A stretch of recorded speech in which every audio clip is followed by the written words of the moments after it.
دوستو، خداوند کا کلام آپ تک پہنچا ہے۔ پلیز لائک اور شیئر لازمی کیجیے۔ God bless you.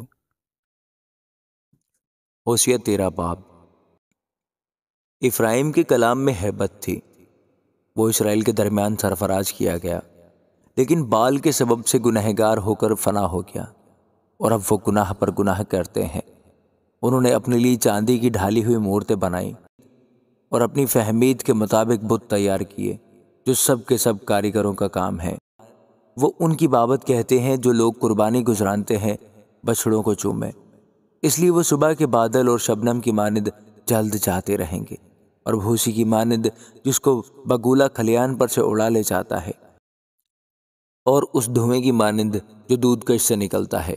لیکن میں ملک مصر ہی سے خداوند تیرا خدا ہوں، اور میرے سوا تو کسی معبود کو نہیں جانتا تھا، کیونکہ میرے سوا کوئی اور نجات دینے والا نہیں ہے۔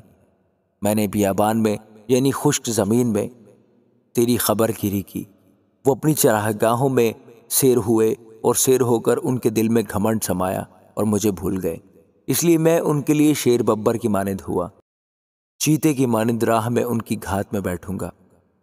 میں اس ریچھنی کی مانند جس کے بچے چھن گئے ہوں، ان سے دو چار ہوں گا، اور ان کے دل کا پردہ چاک کر کے شیر ببر کی طرح ان کو وہیں نکل جاؤں گا۔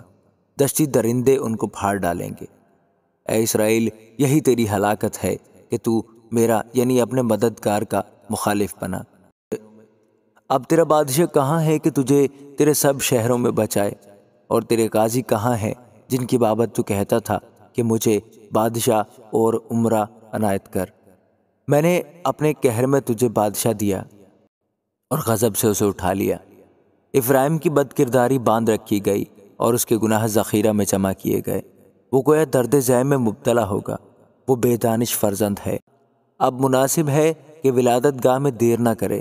میں ان کو پاتال کے قابو سے نجات دوں گا، میں ان کو موت سے چھڑاؤں گا۔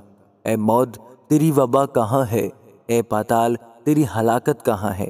میں ہرگز رحم نہ کروں گا۔ اگرچہ وہ اپنے بھائیوں میں برآمد ہو تو بھی پوربی ہوا آئے گی۔ خداوند کا دم بیابان سے آئے گا، اور اس کا سوتا سوکھ جائے گا، اور اس کا چشمہ خشک ہو جائے گا۔ وہ سب مرغوب و ظروف خزانہ لوٹ لے گا۔